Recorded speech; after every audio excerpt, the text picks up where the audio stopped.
भारत एक भूगोल नहीं है। भारत एक सपना है, हजारों साल पुराना। लेकिन यह सपना अभी तक पूरा नहीं हुआ। हजारों सालों से इस धरती ने बुद्ध को जन्म दिया, महावीर को, नानक को, कबीर को। लेकिन इस धरती का हर इंसान अभी भी अंधकार में भटक रहा है। क्या यह विरोधाभास नहीं है? हमने स्वतंत्रता की लड़ाई लड़ी, लेकिन क्या सचमुच स्वतंत्र हुए? हमने संविधान बनाया, लेकिन क्या चेतना बदली? हमने विकास किया, लेकिन भीतर क्या उजाला फैला? ओशो कहते हैं, जब तक मनुष्य स्वयं न बदले, कोई व्यवस्था, कोई समाज, कोई धर्म उसे बदल नहीं सकता। भारत को बदलना है तो भारत में रहने वाले मनुष्य को बदलना होगा। ये वीडियो उस भीतर की यात्रा की शुरुआत है। ये कोई राजनीतिक भाषण नहीं, कोई विचारधारा नहीं। ये एक साधु की पुकार है जो कहता है, जागो क्योंकि तुम सो रहे हो, और जब तुम जाग जाओगे तभी यह देश भी जागेगा। तो चलिए उतरते हैं ओशो की पुस्तक नए भारत की खोज में। एक ऐसी खोज जो बाहर भारत को नहीं ढूंढती, बल्कि भीतर स्वतंत्रता के बीज खोजती है। अध्याय 1, भारत की आत्मा की पुकार। एक गहन विश्लेषण। जब ओशो भारत की बात करते हैं तो वह किसी राजनीतिक नक्शे की बात नहीं करते।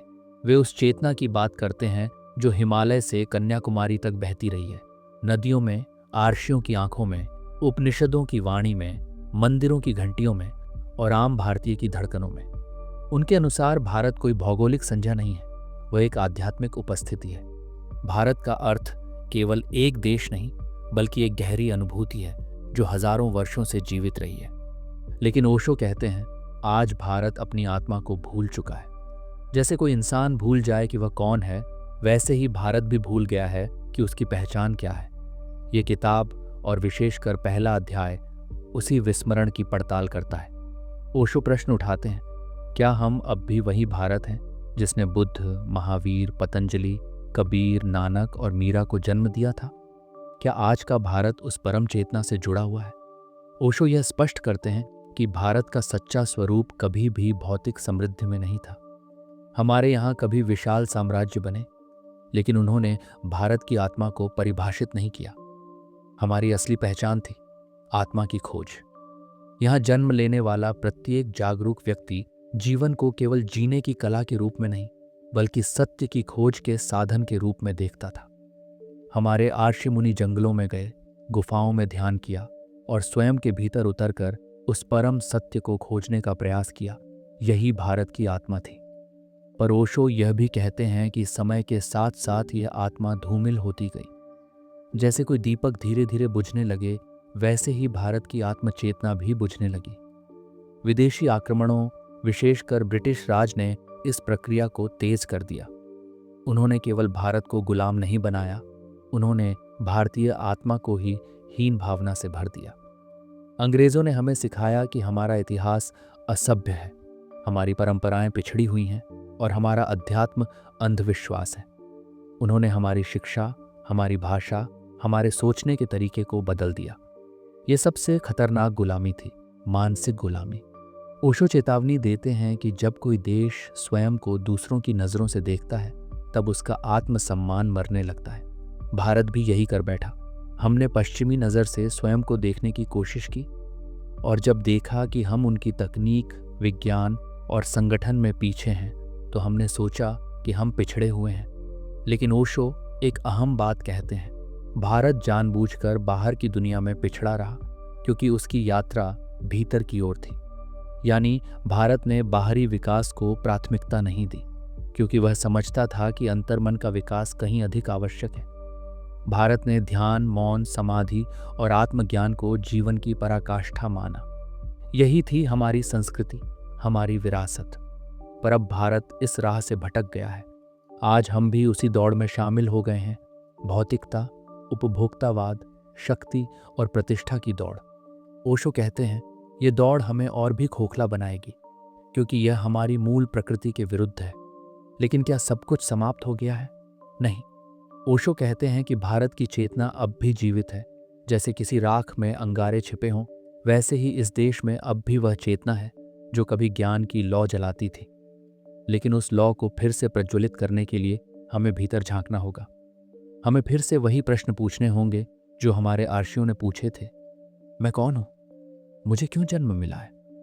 सत्य क्या है? ओशो यह भी मानते हैं कि भारत का पुनर्जागरण केवल राजनीतिक नहीं हो सकता। ये बदलाव संसदों और नीतियों से नहीं आएगा। ये परिवर्तन आएगा जब व्यक्ति भीतर से बदलेगा, जब वह ध्यान करेगा, अपने भीतर झांकेगा और उस मौन को सुनेगा जो उसके भीतर बोल रहा है। इस अध्याय का सार है, भारत का भविष्य तभी उज्जवल हो सकता है जब वह अपने अतीत से जुड़कर वर्तमान को समझे। जब भारत अपने खोए हुए आत्मबोध को पुनः प्राप्त करेगा, तभी वह फिर से विश्व को दिशा दिखा सकता है। क्या भारत आध्यात्मिकता को अपनाकर आधुनिक विज्ञान के साथ कदम से कदम मिला सकता है? क्या एक देश आत्मा की खोज और तकनीकी उन्नति दोनों को एक साथ साध सकता है? इन्हीं सवालों की गहराई में उतरते हैं हम अगले अध्याय में, जहां ओशो धर्म और विज्ञान की द्वंद्वता पर रोशनी डालते हैं। अध्याय 2, धर्म और विज्ञान, संघर्ष या समन्वय। जब हम धर्म और विज्ञान शब्द सुनते हैं तो अक्सर हमारे मन में दो विपरीत ध्रुव खींच जाते हैं। एक ओर विज्ञान जो प्रमाण मांगता है, जो मापता है, परीक्षण करता है, जो बाहरी दुनिया को समझने की कोशिश करता है, और दूसरी ओर धर्म जो विश्वास की बात करता है, जो भीतर की यात्रा पर बुलाता है, जो कहता है कि सत्य को अनुभूति से जाना जा सकता है, तर्क से नहीं। परंतु ओशो कहते हैं यह संघर्ष केवल मानव मन की बनाई हुई भ्रांति है।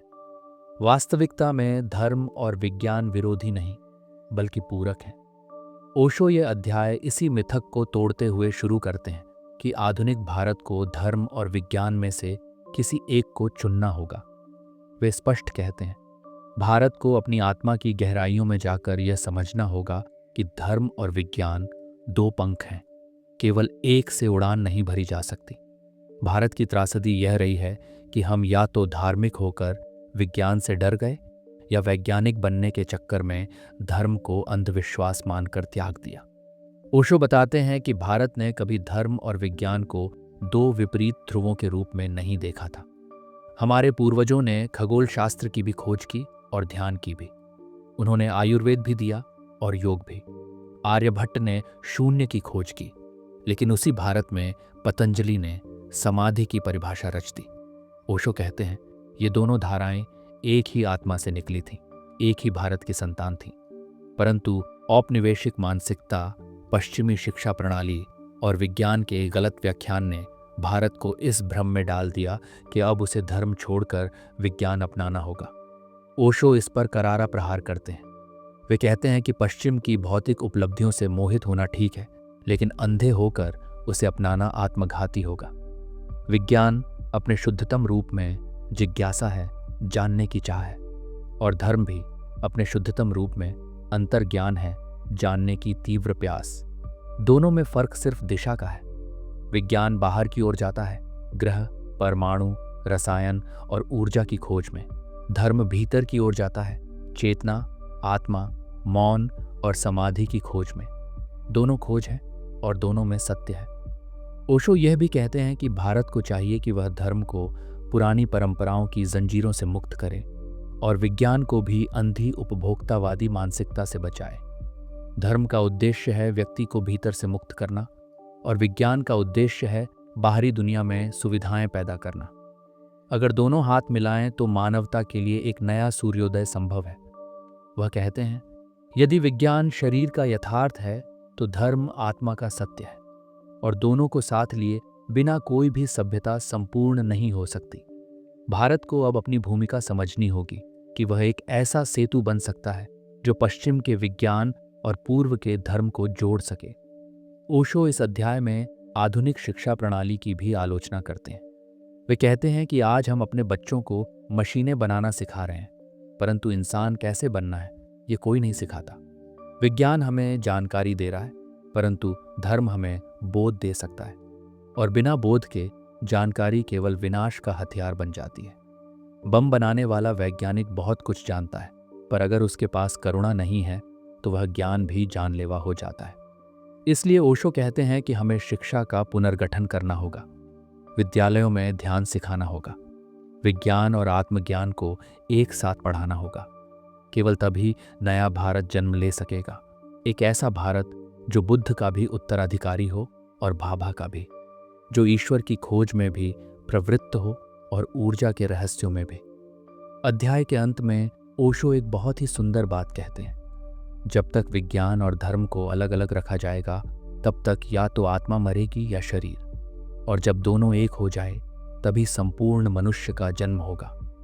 क्या भारत ऐसा वातावरण बना सकता है जहां विज्ञान की प्रयोगशाला और ध्यान की गुफा एक ही परिसर में हो? क्या हम बच्चों को भौतिक विज्ञान के साथ आत्मा की खोज भी सिखा सकते हैं? अगले अध्याय में ओशो बात करेंगे भारत में क्रांति की जरूरत क्यों है और यह क्रांति कैसी होनी चाहिए, राजनीतिक, सामाजिक या आध्यात्मिक। अध्याय 3, भारत को चाहिए एक मौलिक क्रांति, पर यह कैसी हो? जब हम क्रांति शब्द सुनते हैं तो हमारे मन में अक्सर खून खराबा, सड़कों पर नारेबाजी, सत्ता परिवर्तन और हिंसक बदलाव की तस्वीरें उभरती हैं। पर ओशो कहते हैं भारत को जिस क्रांति की जरूरत है वह बाहरी नहीं, भीतर की क्रांति है।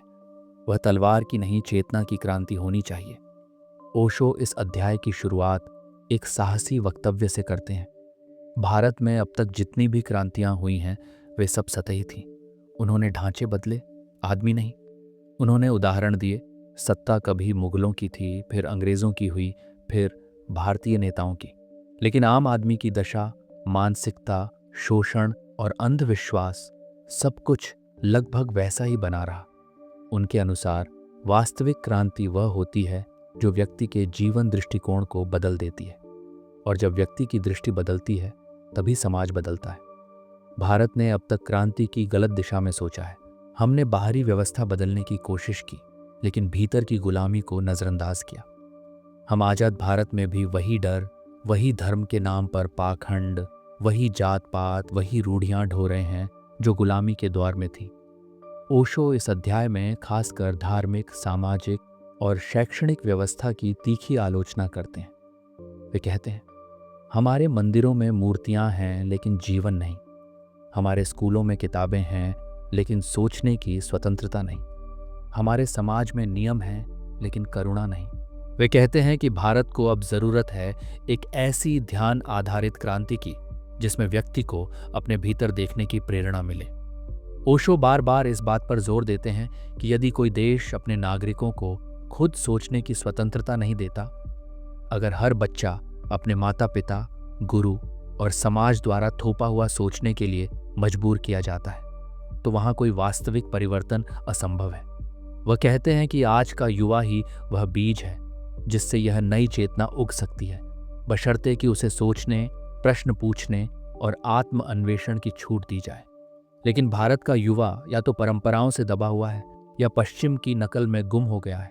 वह न अपने भीतर झांक पा रहा है, न अपने समाज की असल जड़ें पहचान पा रहा है। ओशो इस बात को स्पष्ट करते हैं कि क्रांति का मतलब केवल विरोध नहीं है, क्रांति का अर्थ है सृजन। केवल सत्ता पलटना क्रांति नहीं है। क्रांति तब होती है जब मनुष्य नया हो जाता है, और ऐसा व्यक्ति ही नया भारत बना सकता है। इस अध्याय के अंत में ओशो इस बात की चेतावनी देते हैं कि यदि भारत ने इस अंदरूनी क्रांति की जरूरत को नहीं पहचाना तो वह एक ऐसा भीड़तंत्र बनकर रह जाएगा जहां लोग केवल जी रहे होंगे पर वास्तव में जीवित नहीं होंगे। वे कहते हैं क्रांति की आवाज बाहर नहीं आएगी, वह तुम्हारे भीतर से फूटेगी। क्या तुम सुन पा रहे हो उस आवाज को? क्या हम अपने भीतर इतनी ईमानदारी से झांकने को तैयार हैं कि जो झूठ हमें विरासत में मिले उन्हें तोड़कर एक नया सत्य गढ़ सकें? क्या भारत में आज कोई युवा ऐसा खड़ा हो सकता है जो सत्ता से नहीं, अपने ही भीतर से क्रांति की शुरुआत करे? इन्हीं विचारों को और गहराई से टटोलते हैं अगले अध्याय में, जहां ओशो बात करते हैं भीड़ की मानसिकता बनाम स्वतंत्र चेतना की। अध्याय 4, भीड़ की मानसिकता बनाम स्वतंत्र चेतना। भारत को आजाद हुए अधिकतर दशकों से भी ज्यादा वक्त बीत चुका है, पर क्या हम सच में आजाद हो पाए हैं? ओशो इस अध्याय में इसी प्रश्न का गहराई से विश्लेषण करते हैं। वे कहते हैं कि भारत का सबसे बड़ा संकट है भीड़ में खो जाना।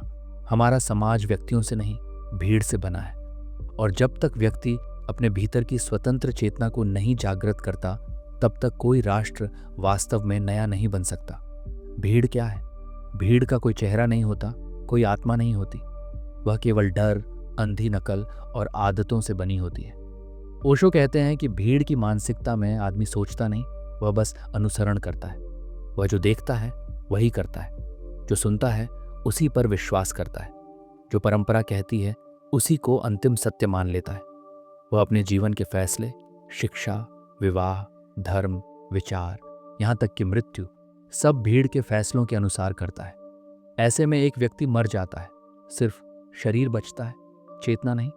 ओशो कहते हैं कि भारतीय समाज व्यक्तित्व के नहीं, समूह के आधार पर चलता रहा है।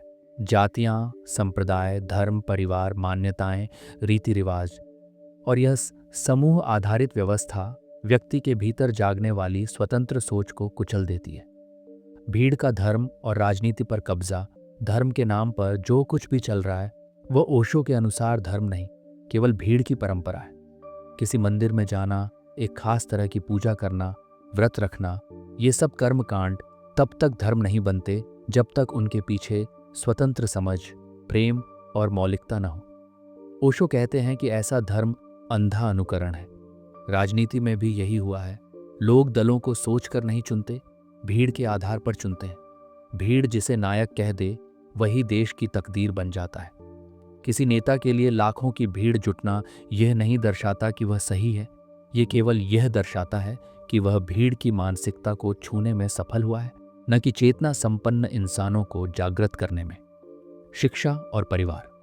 स्वतंत्र चेतना के शत्रु ओशो गहरी व्यथा से कहते हैं कि हमारा शिक्षा तंत्र भी स्वतंत्र चेतना को नहीं, भीड़ की मानसिकता को जन्म देता है। बच्चों को सोचने की आज़ादी नहीं दी जाती। उन्हें सिखाया जाता है कि क्या सोचना है, कैसे नहीं सोचना है। शिक्षा परीक्षा के अंकों और करियर की सीढ़ियों में सिमट कर रह गई है। बच्चे यह सोच भी नहीं पाते कि वे क्यों पढ़ रहे हैं, क्या बनना चाहते हैं। सब कुछ तय कर दिया गया है भीड़ के द्वारा। घर में भी वही स्थिति है। माता पिता अपने बच्चों को अच्छा इंसान नहीं बनाना चाहते। वे चाहते हैं कि बच्चा सफल हो, समाज की नज़र में सम्मानजनक हो। परंतु ओशो सवाल करते हैं, क्या सम्मान वही है जो समाज कहे या जो तुम्हारे अंतर्मन की आवाज कहे? भीड़ की सबसे बड़ी शक्ति डर। ओशो इस अध्याय में भीड़ की संरचना का विश्लेषण करते हैं। वे बताते हैं कि भीड़ को नियंत्रित करने वाला सबसे बड़ा औजार है डर। डर क्या कहेगा समाज? डर कहीं मैं अकेला ना पड़ जाऊं, डर कि मेरा बहिष्कार ना हो जाए। और यही डर व्यक्ति को झूठ बोलने, झूठ जीने और भीतर से मरने पर मजबूर करता है। ध्यान दीजिए, भीड़ में शामिल होने के लिए साहस की आवश्यकता नहीं होती, लेकिन भीड़ से अलग होकर जीने के लिए असीम साहस चाहिए। ओशो कहते हैं कि भारत को अब ऐसे युवाओं की जरूरत है जो यह साहस दिखा सकें, जो धर्म को केवल मंदिर की घंटियों में न खोजें बल्कि ध्यान की गहराई में उतरें, जो राष्ट्रभक्ति को केवल नारेबाजी में न देखें बल्कि भीतर की सजगता और करुणा में ढालें। भीड़ बनाम व्यक्ति सभ्यता की असली परीक्षा, ओशो स्पष्ट कहते हैं। इतिहास में जितनी भी महान क्रांतियां हुई हैं वे एक एक व्यक्ति के भीड़ से अलग खड़े हो जाने की वजह से हुई है।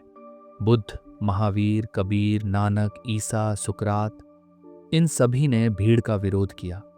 इनमें से कई को मौत मिली, लेकिन उनकी मृत्यु ही सभ्यता की चेतना को जन्म दे गई। भारत को भी अब ऐसे ही जागृत व्यक्तियों की आवश्यकता है, जो न केवल सोच सकें बल्कि सोचने की स्वतंत्रता का अभ्यास भी कर सकें, जो भीड़ की तालियों से न डरें और न ही मोह लें, जो अकेले खड़े होकर सही को सही और गलत को गलत कह सकें।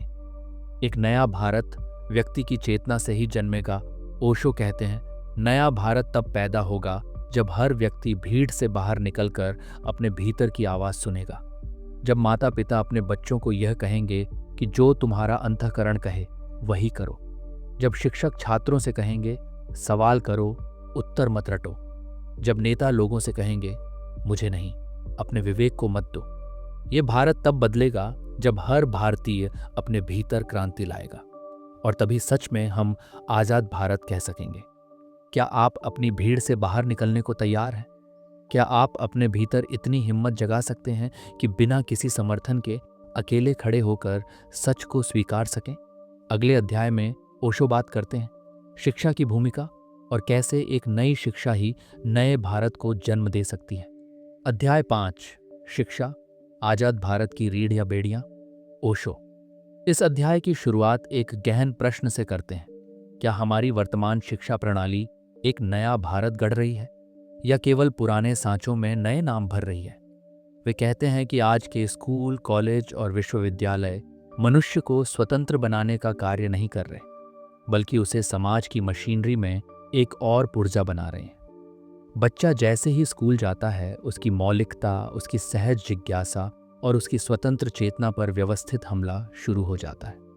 उसे बताया नहीं जाता कि उसे कौन है, बल्कि यह सिखाया जाता है कि उसे क्या बनना है, और वह भी दूसरों की अपेक्षा के आधार पर, अपनी आत्मा की नहीं। शिक्षा के इस कृत्रिम ढांचे में ओशो सबसे बड़ी समस्या यह देखते हैं कि इसमें अनुभव से सीखने का अवसर नहीं है। बच्चा जो कुछ सीखता है वह किताबों से रटा गया होता है। उसके पास तथ्यों की भरमार होती है, पर जीवन के प्रति कोई समझदारी नहीं होती।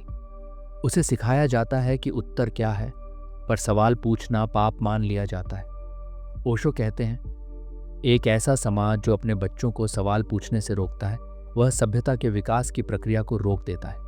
ऐसी शिक्षा में मौलिकता का कोई स्थान नहीं बचता और धीरे धीरे हर छात्र एक जैसा सोचने, बोलने और व्यवहार करने वाला बन जाता है, जो भीड़ की मानसिकता को और मजबूत करता है। ओशो बताते हैं कि आज की शिक्षा प्रणाली पूरी तरह से बाहरी उपलब्धियों पर केंद्रित है। बच्चे को सिखाया जाता है कि अच्छे अंक लाओ, अच्छा करियर चुनो, ज्यादा पैसा कमाओ, ऊंची नौकरी पाओ, और इसी को सफलता कहा जाता है।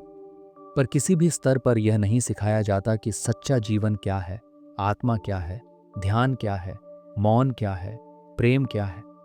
उसे यह नहीं सिखाया जाता कि असफलता का सामना कैसे करें, दुखों से कैसे गुजरें या मृत्यु को कैसे स्वीकारें।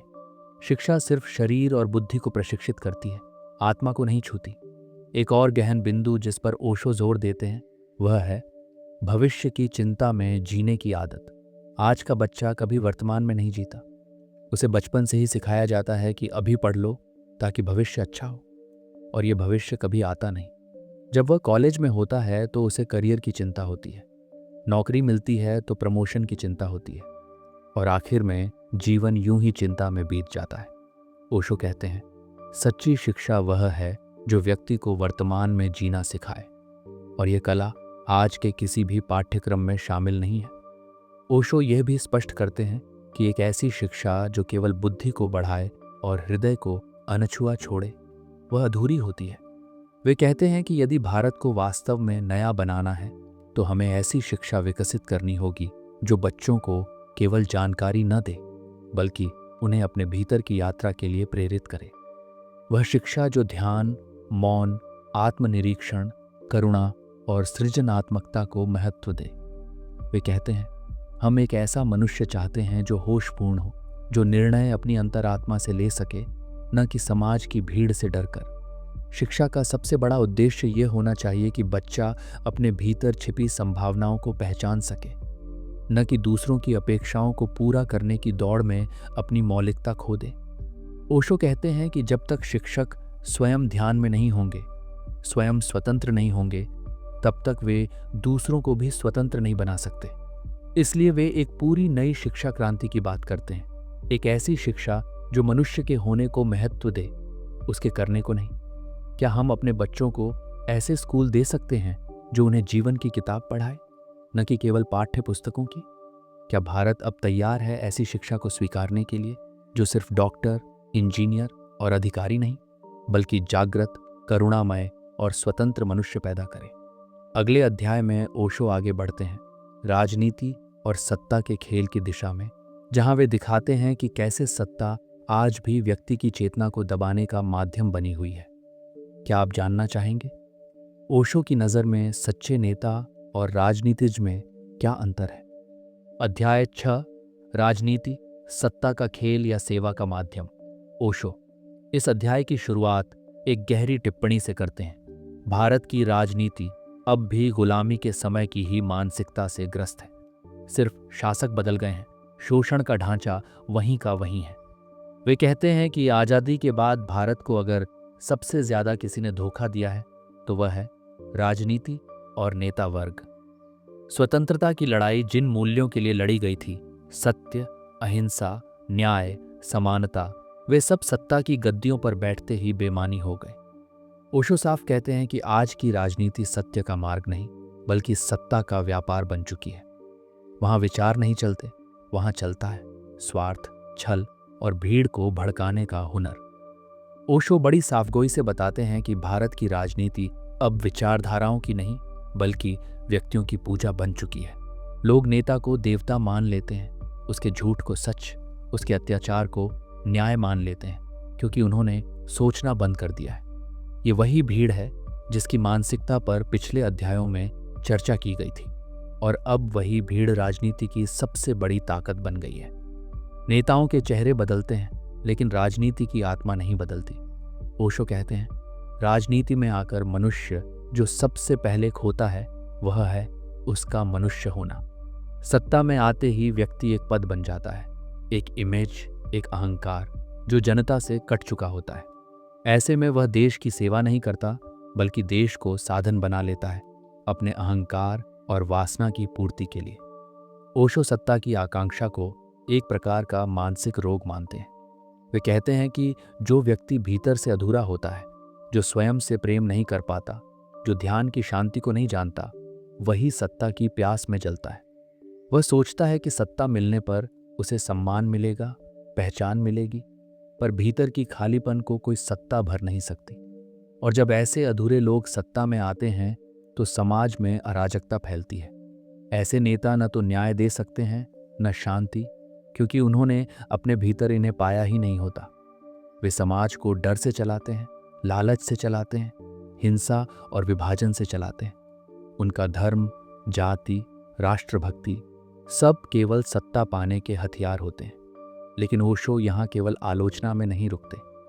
वे एक सच्चे नेता की कल्पना भी करते हैं, जो सेवा भाव से राजनीति में आए, जो ध्यान में रमा हो, जिसकी दृष्टि में कोई भेदभाव ना हो। ऐसा नेता अपने पद को लक्ष्य नहीं, साधन मानेगा, एक साधन जिससे वह लोगों को जगाने, शिक्षित करने और मुक्त करने का काम कर सके। ओशो कहते हैं कि सच्चा नेता वही होता है जो लोगों को स्वतंत्र बनाना चाहता है, न कि अपने अधीन। वे आगे यह भी कहते हैं कि जब तक भारत की राजनीति आध्यात्मिक मूल्यों से नहीं जुड़ती, तब तक वह सिर्फ व्यवस्था चलाने का माध्यम बनी रहेगी, परिवर्तन का नहीं। एक नया भारत तभी जन्मेगा जब हमारे नेताओं में ध्यान, मौन और करुणा की गहराई होगी। राजनीति तब तक सेवा नहीं बन सकती जब तक उसमें अहंकार और महत्वाकांक्षा हावी रहती है। इस अध्याय में ओशो एक बहुत क्रांतिकारी विचार रखते हैं कि राजनीति को भी ध्यान की शिक्षा दी जानी चाहिए। नेता बनने से पहले व्यक्ति को ध्यान, आत्मज्ञान, जीवन के गूढ़ रहस्यों को समझने का प्रशिक्षण मिलना चाहिए, क्योंकि जब तक कोई अपने मन को नहीं समझता, वह दूसरों का मन कैसे संभालेगा? क्या भारत ऐसा समय देख सकेगा जब राजनीति ध्यान के हाथों में होगी, जब सत्ता की कुर्सी पर बैठा व्यक्ति मौन का साधक होगा? क्या आप उस भारत की कल्पना कर सकते हैं जहां नेता जनता को गुलाम नहीं बनाते बल्कि स्वतंत्रता का दीप जलाते हैं? ओशो अगले अध्याय में बात करते हैं एक नए समाज की रचना की संभावना पर, जहां परिवार, धर्म, राजनीति और शिक्षा सबका आधार केवल एक हो, चेतना। क्या आप तैयार हैं उस भारत की नींव समझने के लिए? अध्याय 7, चेतना पर आधारित समाज, नए भारत की नींव। ओशो कहते हैं कि अगर हम सच में एक नया भारत बनाना चाहते हैं तो हमें सबसे पहले यह देखना होगा कि आज का समाज किस मानसिकता पर आधारित है। वह मानसिकता भय पर टिकी है, अनुकरण पर टिकी है, भीड़ की स्वीकृति पर टिकी है। आदमी आज भीड़ में जीता है, अपने स्वभाव से नहीं। समाज आज भी व्यक्ति को गूंगा, अंधा और आज्ञाकारी बनाना चाहता है, क्योंकि एक आज्ञाकारी व्यक्ति को चलाना आसान होता है, लेकिन एक स्वतंत्र, होशपूर्ण व्यक्ति को कोई भी सत्ता नियंत्रित नहीं कर सकती। इसलिए ओशो जिस नए समाज की बात करते हैं, वह समाज भीड़ पर नहीं बल्कि चेतना पर आधारित होता है। उस समाज में व्यक्ति को यह सिखाया जाता है कि वह अपनी अंतरात्मा की आवाज सुने, न कि केवल परंपरा, धर्म, जाति या राज्य की। ओशो कहते हैं, एक ऐसा समाज जहां हर व्यक्ति को अपने होने का सम्मान मिले, वही सच्चा लोकतंत्र है। और दुर्भाग्य से आजाद भारत अब तक असली लोकतंत्र को नहीं छू सका है। इस अध्याय में ओशो समाज की 4 मूलभूत इकाइयों को पुनर्परिभाषित करते हैं: परिवार, धर्म, शिक्षा और राजनीति। वे कहते हैं कि जब तक ये 4 स्तंभ पुरानी चेतना के आधार पर खड़े हैं, तब तक समाज में न कोई वास्तविक परिवर्तन संभव है, न कोई क्रांति। परिवार आज भी बच्चों को दबाने की संस्था है, जहां प्रेम कम, अपेक्षाएं अधिक हैं। ओशो कहते हैं कि एक ऐसा परिवार बनना चाहिए जहां बच्चा भय के बिना जी सके, अपनी मौलिकता के साथ बड़ा हो सके। एक ऐसा परिवार जहां बड़ों की भूमिका संरक्षक की हो, मालिक की नहीं। धर्म को भी ओशो एक बड़े परिवर्तन से जोड़ते हैं। वे कहते हैं कि धर्म अब तक व्यक्ति को डर और पाप बोध के जरिए नियंत्रित करता आया है, लेकिन नया धर्म केवल आचरण नहीं सिखाता, वह आंतरिक अनुभव का मार्ग दिखाता है। ध्यान, मौन, प्रेम, करुणा और अहिंसा जैसे मूल्यों के जरिए। ओशो बार बार दोहराते हैं कि नया समाज ऐसा होगा जिसमें धर्म अलग नहीं होगा, बल्कि जीवन के हर पल में समाहित होगा। शिक्षा, जैसा कि पिछले अध्यायों में विस्तार से बताया गया, केवल नौकरी के लिए नहीं, जीवन के लिए होगी। ओशो ऐसे स्कूलों की कल्पना करते हैं जहां बच्चों को दिमाग की नहीं, दिल की शिक्षा मिले, जहां वे बुद्धि के साथ साथ करुणा भी विकसित करें और जहां उनका सबसे पहला उद्देश्य हो स्वयं को जानना। राजनीति को ओशो सेवा में रूपांतरित करना चाहते हैं। वे कहते हैं, जब तक सत्ता के पीछे भागने वाले लोग राजनीति में हैं, तब तक परिवर्तन असंभव है। जब ध्यान और मौन के लोग राजनीति में उतरेंगे, तभी यह सत्ता नहीं सेवा बन सकेगी। अब सवाल उठता है, इस सब का आधार क्या होगा? ओशो स्पष्ट करते हैं कि इस नए समाज की नींव ध्यान और चेतना होगी। वे कहते हैं कि जब व्यक्ति ध्यान में उतरता है, तब वह न हिंदू होता है, न मुसलमान, न अमीर होता है, न गरीब, न जातिवादी होता है, न राष्ट्रवादी। वह सिर्फ जागृत मनुष्य होता है। और जब लाखों लोग इसी अवस्था में होंगे, तभी एक नया समाज, एक नया भारत और एक नया विश्व संभव होगा। क्या हम अपने बच्चों को एक ऐसा समाज दे पाएंगे जहां उन्हें भीड़ नहीं, स्वयं बनना सिखाया जाए? क्या हम एक ऐसी शिक्षा, एक ऐसा धर्म, एक ऐसा परिवार और एक ऐसी राजनीति बना सकते हैं जो केवल बाहरी विकास नहीं, बल्कि आंतरिक विकास को भी प्राथमिकता दे? ओशो अगले अध्याय में आगे बढ़ते हैं स्वतंत्रता की असली परिभाषा की ओर, क्योंकि आज़ादी केवल राजनीतिक नहीं होनी चाहिए, वह आंतरिक भी होनी चाहिए। क्या आप जानना चाहेंगे वह कैसी होती है? अध्याय 8, सच्ची स्वतंत्रता, भीतरी क्रांति की शुरुआत। ओशो इस अध्याय की शुरुआत एक चौंकाने वाले सत्य से करते हैं। भारत को अंग्रेजों से आज़ादी मिले 7 दशक से अधिक हो गए, लेकिन क्या भारतीय मन अब भी स्वतंत्र है? वे कहते हैं कि हम केवल राजनैतिक गुलामी से मुक्त हुए हैं, लेकिन मानसिक गुलामी अब भी हर घर, हर स्कूल, हर धर्म, हर रिश्ते में मौजूद है। आज भी मनुष्य अपने निर्णय स्वयं नहीं लेता। वह समाज, परंपरा, धर्म ग्रंथ, माता पिता, नेताओं, गुरुओं, सभी के आदेशों से संचालित होता है। ओशो पूछते हैं, क्या यही स्वतंत्रता है? और फिर वे उत्तर देते हैं, नहीं, सच्ची स्वतंत्रता भीतर होती है। वह होती है जब मनुष्य अपने भीतर के अंधकार को पहचान लेता है और उसमें प्रकाश जगाता है। जब वह किसी भी भीड़ का हिस्सा नहीं बनता, जब वह स्वयं सोचता है, स्वयं अनुभव करता है और स्वयं निर्णय लेता है। इस अध्याय में ओशो सबसे पहले आत्मस्वीकृति की बात करते हैं। वे कहते हैं कि गुलामी की जड़ है अपने आप से अपरिचित होना। जब हम स्वयं को नहीं जानते, तब हम दूसरों की बातें सच मानते हैं, चाहे वे हमारे विरुद्ध ही क्यों ना हो। आज का युवा चाहे पढ़ा लिखा हो, चाहे आधुनिक हो, पर अगर उसने स्वयं को नहीं जाना, तो वह दूसरे की आंखों में अपना चेहरा खोजता है। ओशो कहते हैं कि स्वतंत्रता का पहला चरण है स्वयं को जानना। इसके बिना हर क्रांति अधूरी है। चाहे आप कितने ही देशभक्त हों, चाहे आप कितने ही धर्मनिष्ठ हों, अगर आपके भीतर भय है, अनुकरण है, अंधविश्वास है, तो आप आजाद नहीं हैं। आप केवल एक नई जेल में बंद हैं, जिसे धर्म, जाति, परंपरा या सभ्यता का नाम दे दिया गया है। फिर वे दूसरे चरण की बात करते हैं, स्वयं को स्वीकारना। बहुत बार लोग अपने भीतर के भावों, इच्छाओं, विचारों से लड़ते हैं, क्योंकि उन्हें बताया गया है कि यह अच्छा है और यह बुरा है।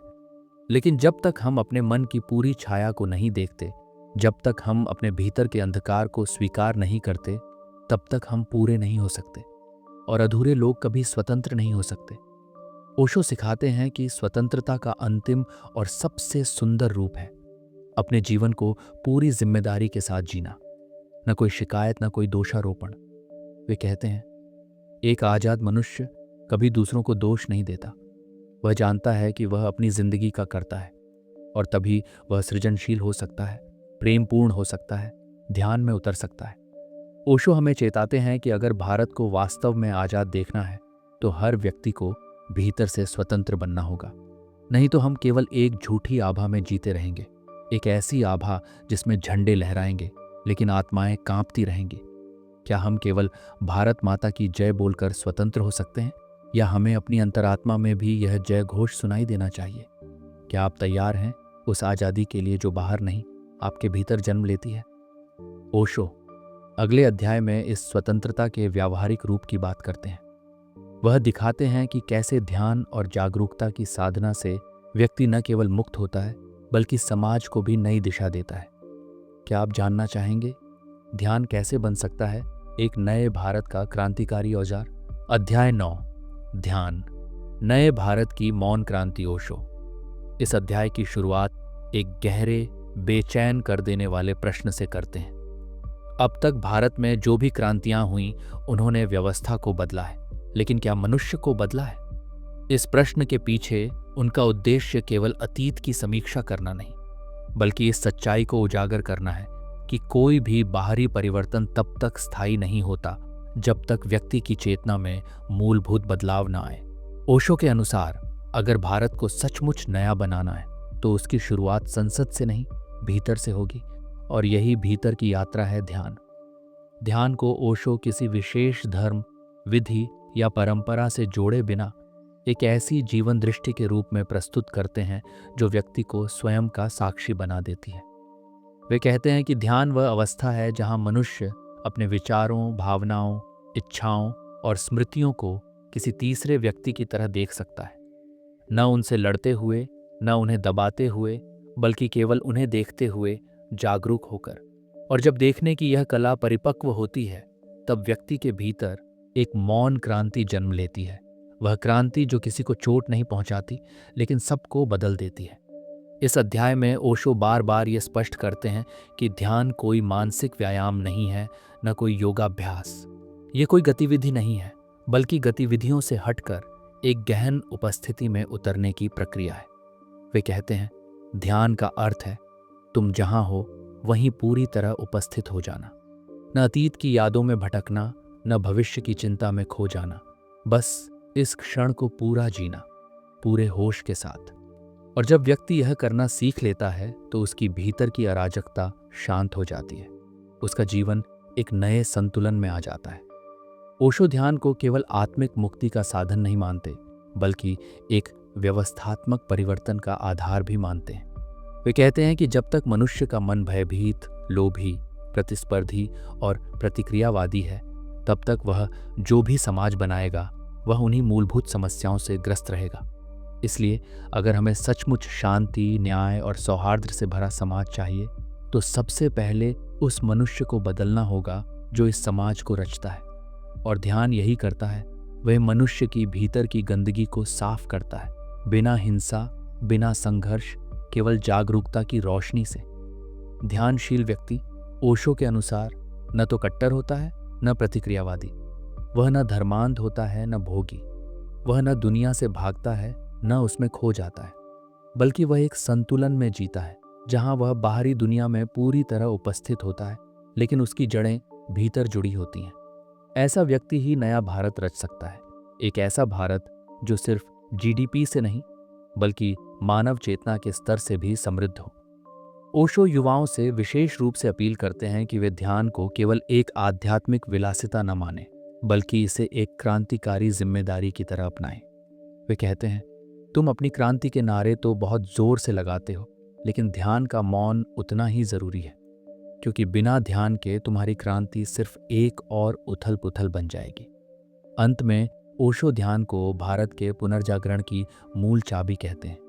वे यह संकेत देते हैं कि जब हजारों लोग ध्यान में उतरेंगे तो भारत फिर से एक अंतर्राष्ट्रीय प्रकाश स्तंभ बन सकता है, एक ऐसा देश जो केवल तकनीक या व्यापार के लिए नहीं बल्कि आत्मिक ज्ञान और शांति के लिए जाना जाएगा। क्या आप उस मौन क्रांति का हिस्सा बनना चाहेंगे? क्या आप केवल बाहर के परिवर्तन से संतुष्ट हैं, या आप भीतर की यात्रा के लिए भी तैयार हैं? अगर हाँ, तो ओशो अगले अध्याय में यह दिखाते हैं कि ध्यानशील व्यक्ति का व्यवहार, रिश्ते और कार्य कैसे बदलते हैं और ये बदलाव समाज को कैसे रूपांतरित करता है। क्या आप जानना चाहेंगे कि कैसे ध्यान का व्यक्ति पूरे देश की चेतना को बदल सकता है? अध्याय 10, ध्यानशील जीवन, नए भारत की जीवंत नींव। ओशो की पूरी दृष्टि पूरे प्रवाह के बाद जब हम इस 10वें और अंतिम अध्याय में पहुंचते हैं तो वे अब केवल बातों तक सीमित नहीं रहते, बल्कि हमें स्पष्टता से यह दिखाते हैं कि ध्यानशील व्यक्ति का जीवन कैसा होता है और कैसे उसका जीवन ही धीरे धीरे समाज, संस्कृति और राष्ट्र की दिशा को बदल देता है। यह अध्याय दरअसल उनके पूरे विचार संग्रह का सार है, क्योंकि अब विचार नहीं, जीवन स्वयं उदाहरण बन जाता है। ओशो यहाँ कहते हैं कि ध्यान केवल एकांतवास में बैठने की कोई प्रक्रिया नहीं है, बल्कि वह जीवन का केंद्र बन सकता है यदि हम उसे सिर्फ करने की विधि से हटाकर जीने की शैली बना लें। एक ध्यानशील व्यक्ति सुबह उठता है तो जागरूकता से, वह खाता है तो ध्यान से, वह किसी से बात करता है तो पूरी उपस्थिति के साथ, वह काम करता है तो ईमानदारी और प्रेम के साथ, और यह सब वह करता है बिना किसी दिखावे, संघर्ष या तनाव के। उसका जीवन सहज हो जाता है, लेकिन यह सहजता अज्ञान की नहीं, पूर्ण सजगता की देन होती है।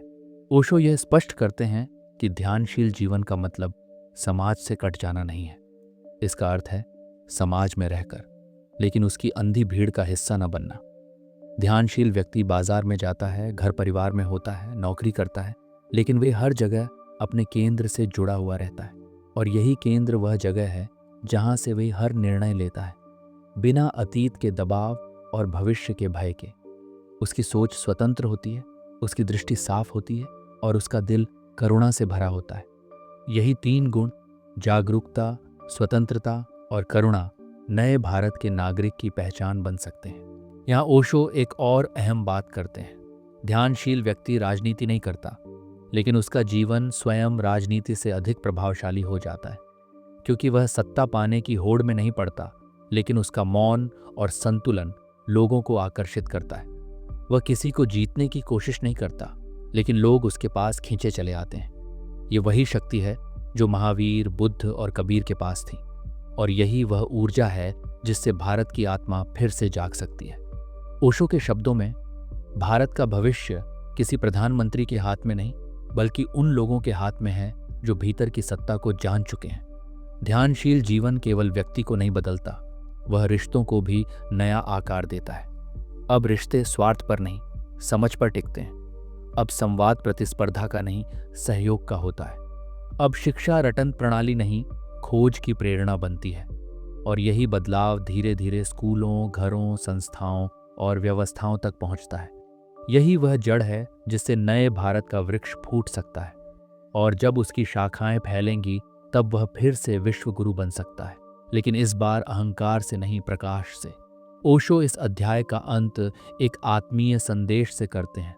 मैं तुमसे कोई क्रांति नहीं मांगता, मैं केवल इतना चाहता हूं कि तुम अपने जीवन में सत्य, सजगता और मौन को जगह दो। अगर तुम एक भी व्यक्ति को अपने मौन से छू सके तो तुम भारत के पुनर्जन्म का हिस्सा बन चुके हो। क्रांति कभी बाहर से नहीं आती, वह हमेशा तुम्हारे भीतर जन्म लेती है। क्या आप केवल दर्शक बनकर इस परिवर्तन को देखना चाहेंगे, या स्वयं एक दीपक बनकर अंधकार को रोशन करना चाहेंगे? यदि आप भीतर की इस यात्रा पर चलना चाहते हैं तो भारत का भविष्य आपके हाथों में है, और तब नए भारत की खोज कोई किताब नहीं रहेगी, वह आपका जीवन बन जाएगा।